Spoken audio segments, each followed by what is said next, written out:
Mes amis, alors que les yeux du monde sont tournés vers les frontières physiques du conflit, à l'intérieur de Téhéran, le régime mène une guerre silencieuse et mortelle contre son propre peuple.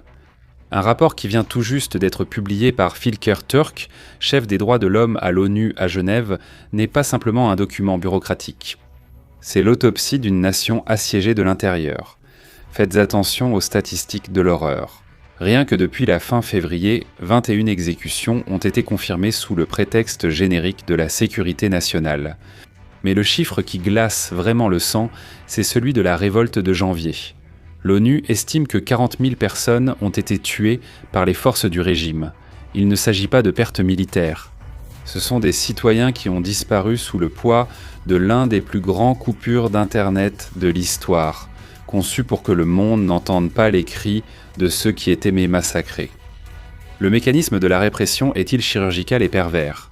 Téhéran utilise des lois au libellé vague pour accélérer les procédures judiciaires, niant le plus basique, le droit à un avocat et à l'intégrité physique.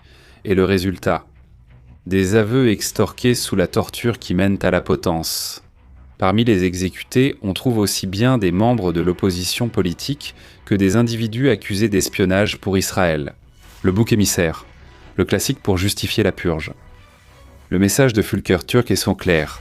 La sécurité nationale n'est pas un chèque en blanc pour la barbarie. Avec plus de 4000 nouvelles arrestations de masse, le régime n'essaie pas seulement de contenir la dissidence, essaie-t-il d'exterminer l'idée même d'opposition. Alors que les bases de la garde révolutionnaire tentent de maintenir une image de contrôle extérieur de l'intérieur, l'Iran est un chaudron de sang et de silence forcé. Ce qui est en jeu ici, mes amis, c'est la survie biologique d'une génération qui a osé défier les ayatollahs. Maintenant, préparez-vous mentalement et priez pour la vie du peuple iranien.